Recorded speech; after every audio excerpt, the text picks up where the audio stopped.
We're back. This is Renovate and Build with Jim and Sandra, powered by Fair Trade Works.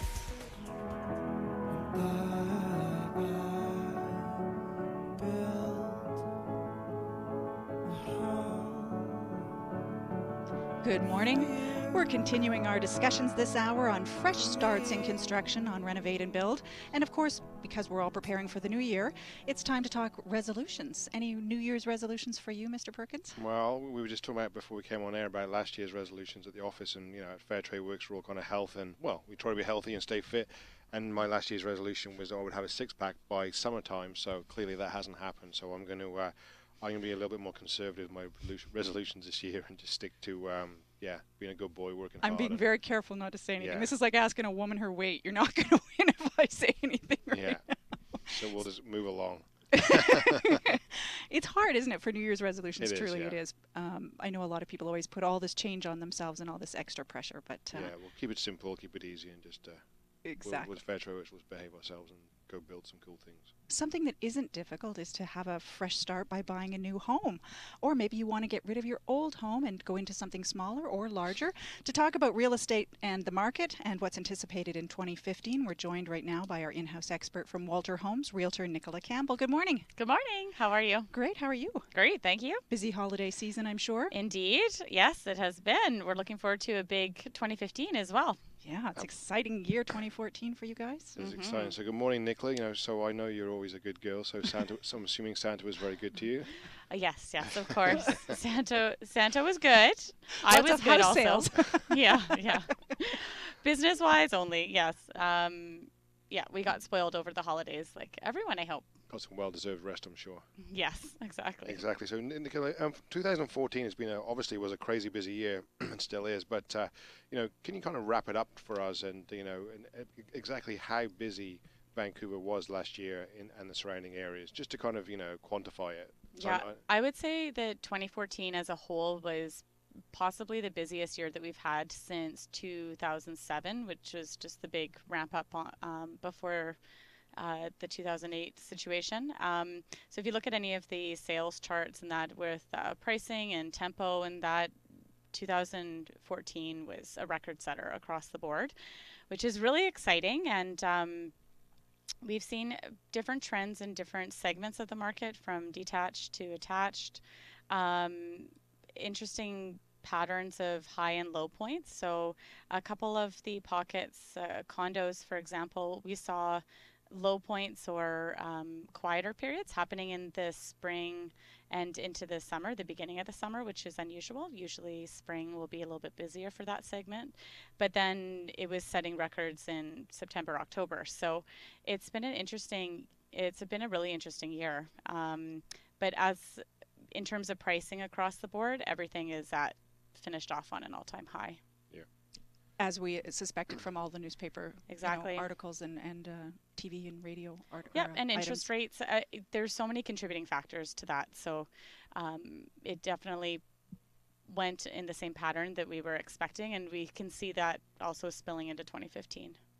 And construction was off this year as well. We had strange cycles. Yeah, I know so you're thinking there. Year. It was, as you noted, it's always a kind of a regular cycle. But yeah, we noticed at Fair Trade Works our construction cycles are weird off, and where it lulled when it was really busy, and then in odd times when right in the aftermath of all the kids going back to school and the teacher strikes, we were extremely busy right when we thought it would quieten down, and right up till Christmas. We always kind of trend up to Christmas fairly busily, but people were calling us for extensive renovations like middle of January, which is kind of unheard of. So it's weird. It was just a bit off timing.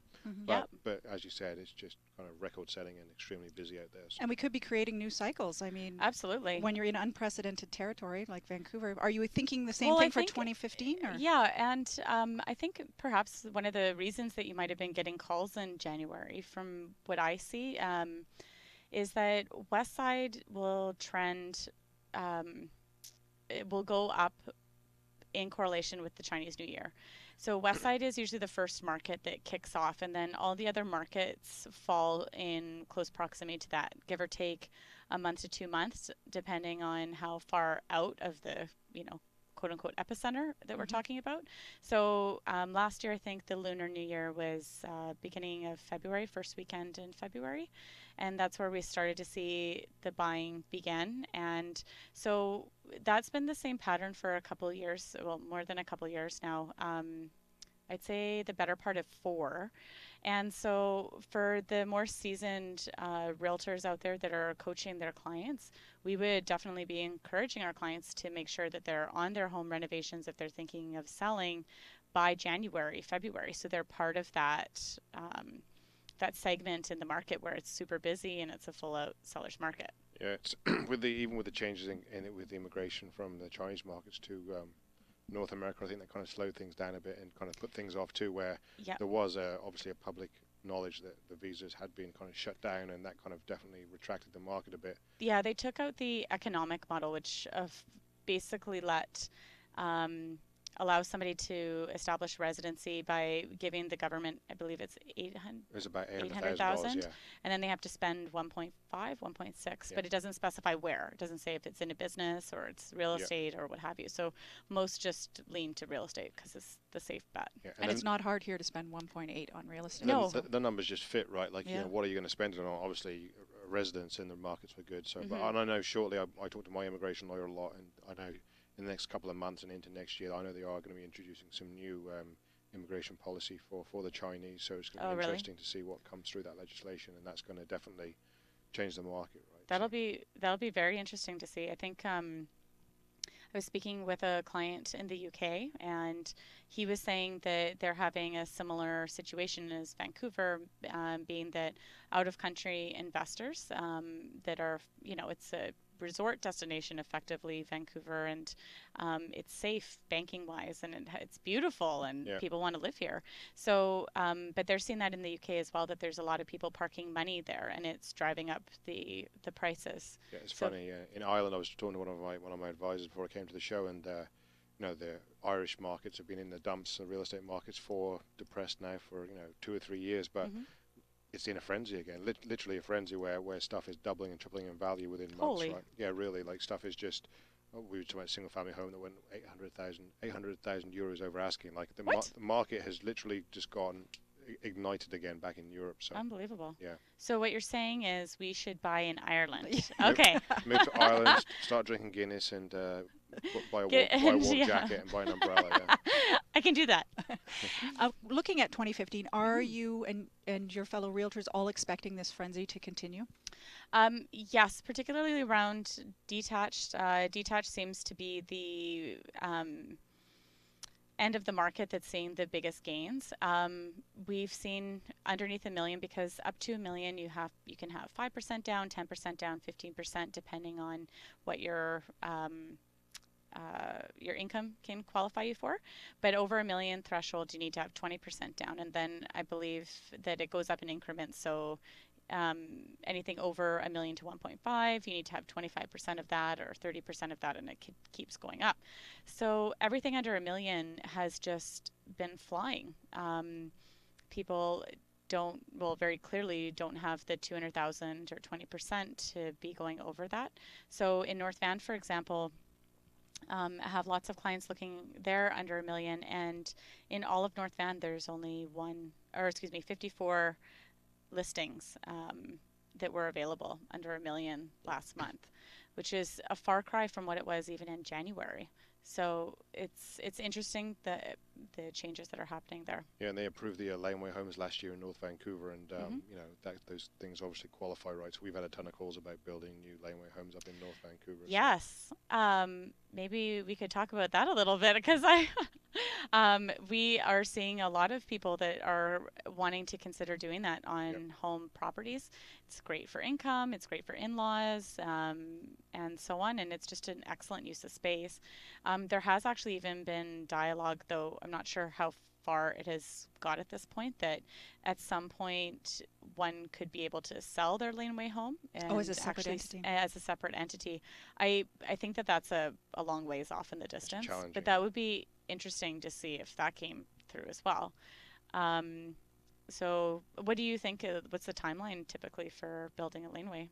How long would it take to build a laneway home? Oh, it's pretty quick, basic structures and not big excavation things. So, we've built laneway homes in, 4 months. We can get them up quick. We've prefabbed some stuff, all sorts of different techniques for different clients, right? So, but yeah, we can build quick, and it's obviously there's not as many choices, and we can really power through it, right? So it's something that we love to do, and we've built some interesting stuff. And I just think North and West Vancouver is really geographically, suiting for laneway homes because of all the dense vegetation, difference in elevation. So we'd be able to build lots of different kind of cool structures rather than just all the flat lots in Vancouver where you just kind of plonk them in the laneway. Right. North Vancouver just seems to have a nicer feel about it, and some of the stuff that we've done is really cool. So yeah, it's excellent. Nice. I could see that for sure. Yeah. So so sorry, I kind of divvied off of your question, but we definitely would see detached continuing on the rise. Condos and townhouses, I have to say I'm perplexed by. They haven't really seen much market gain over the past couple years, and I think that this can only last for so long. So if I were a betting person, I would think that because at some point when people are priced out of the homes, where there's only, like I said, 50 listings in North Van, for example, under $1 million, then the next thing that one would gravitate to would be townhomes or duplexes and so forth. And that segment of the market really hasn't seen as much growth as I would anticipate. And I think the demand hasn't been there as of yet. But I could see it going there. Yeah, as interest rates change a wee bit, I believe, and people will just do anything to get themselves into a single family home. Once they're into that kind of, once they can touch it, right? So, like I said, I believe, but the wealth and the demand is single family homes selling within minutes of going on the listing, right? Like, the market's that hot and there's that much wealth globally around to purchase these homes. Why are people going to say, I'm going to go buy a townhouse when there's plenty of money around to buy these single family homes? Yeah, it's expensive. Yeah, it wasn't what it was 5 years ago, but that's just growth in the market. So such strong demand that people they're just not going to get into the townhouse market yet. And I think local people haven't still got their head around from their history of time in Vancouver that live on larger lots, live on the west side. They would rather stay in an older home or just, figure it out rather than actually downsize or change their mindset into living in these kind of townhouse communities. Which is really the way that the most major urban cities are. I mean, in New York City, you're not going to be living in a house downtown, but Manhattan is where everybody wants to be. Yeah. So I could definitely see a change in mentality moving forward. It will be leveraged, but with that money around, it's not quite leveraged enough. Give it another year of increase in prices, and people are going to have to say, okay, we give up. And as soon as that trend starts, it's just going to stick, right? So. Right. Yeah. Just want to welcome everybody who's listening to us, you guys. If you're just joining us, this is Renovate and Build on CIL 650 with Jim and Sandra, and we're joined right now by Nicola Campbell of Walter Homes, and we're talking real estate and what we're looking forward to in 2015. So, Nicola, what do you see as the best real estate investment next year? So, like I was saying, I think that condos and townhomes haven't quite reached their potential, so to speak, and certainly I really feel that there's a gap between what you can get space-wise in a townhouse versus what you can get space-wise in a detached. And, some of these bungalows are total 1,400 square feet, 1,200 square feet. And if you can achieve that in a townhouse that is in a nice complex, in a nice area, good school catchment, all those things, and maybe it needs a couple renovations, that you can improve on it. I really think that that's where people are going. And like I said, the values have been relatively level for the past 2-ish years. So I think that it's due for an increase. Yeah, I think people who are developing townhouses are going to unlock their thinking a bit too and actually make them a little larger in square footage and just kind of change the old.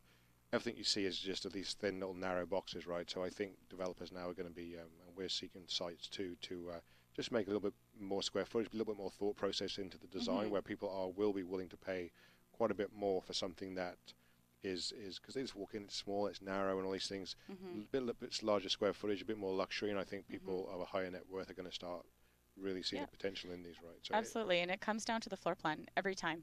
You could walk into a townhouse that is 1,500 square feet and split on 4 levels and, has a kitchen that's very narrow, galley style, and next to no separation between living and dining, and they're not livable spaces.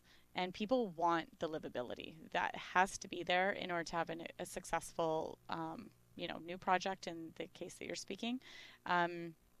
But yeah, I definitely, if I were betting, I would say that the attached market, condos, townhouses, duplexes are due for an increase this year. Yeah, and one comment quickly before we move on is I always think when I've spoken to people of that demographic about townhouses is that they say, I have no problem living in a townhouse detached situation, but not 20 or 30 of them, right? When it's blocks in 6 or 8 or 10, so it's really not so overwhelming so they don't feel as if they got 10 neighbors, they've got 3 or 4, right? Which I mean, certainly feeling more community and more like each of the townhouses has a bit of an identity or something different, and it's unique.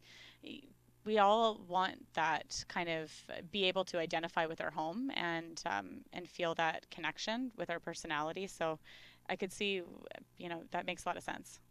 Yeah. And for efficiency, they're wonderful for heating and any kind of sustainability. Any of those, when you're sharing walls with people, it's so much easier. Let's talk about the rest of Canada. What are you thinking for trends in across Canada? Are we also seeing hot real estate markets?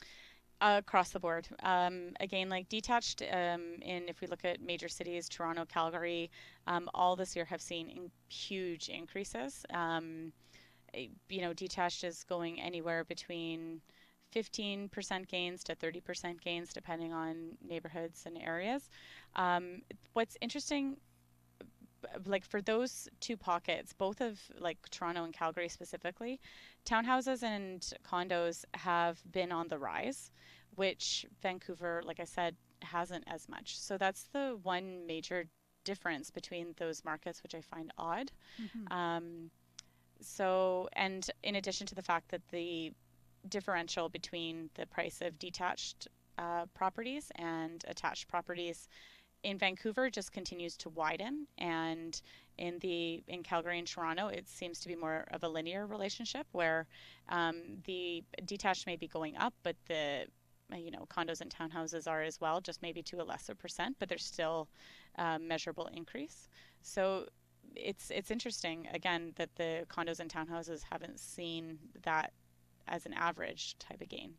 Yeah, it'll be interesting to see if it catches up and what happens then. You might just see boom out of the box. Nicholas' prediction. Write it down. Yeah. Okay, so my next question, if money was no object, what would you recommend to me for the next year in real estate for investing? I mean, we've been talking about it so much, so I think that there's huge value in trying to get into areas where there are density changes, and you've already cited a couple in North Van. There's some that are happening in Vancouver as well. So anything where there's those kinds of changes going on and those pockets going on, I would be paying attention to those.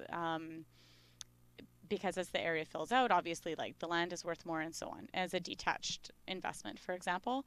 And also for flips, there's a lot of fear and confusion tied up around doing flips, maybe not on like a one-bedroom condo, but on larger pieces of property, higher-end product, where those buyers are not interested in doing their own renovations, as a general comment. So if you were doing flipping, I would say that that's a good consideration. And combined with the low mortgage rates, which then lowers your carrying costs, and all of those things start to come into the equation when you're doing your cost analysis, I would be looking at that as well. Well, thank you very much. We're going to mark down those Nicola, predictions. We thank you for all your time this year, and Happy New Year to you and your family. Thank you very much to you as well. We've been speaking with Realtor Nicola Campbell of Walter Homes. If you'd like to reach Nicola, you can visit her website at walterhomes.ca, or you can call her at 604-767-4600. That's 604-767-4600. And the information continues here on Renovate and Build. Getting older doesn't mean you have to leave your home, especially with all the new accessible features you can be added to your homes, like elevators, lifts, ramps, and home services. And we'll find out today, advanced planning is one of the keys to remaining where you are happy throughout your golden years. We'll be speaking with the founder of Daughter for a Day, Elizabeth Shuchuk, later this hour about how we can create accessibility spaces now before we need them. And imagine calling your aunt to get her famous carrot cake recipe from your fridge, or watching your favorite celebrity chef from your fridge. Gary and Meg will be telling us all about the latest in smart refrigerators next on Product Face Off. Stay with us. There's still lots more ahead. This is Renovate and Build, powered by Fair Trade Works with Jim and Sandra.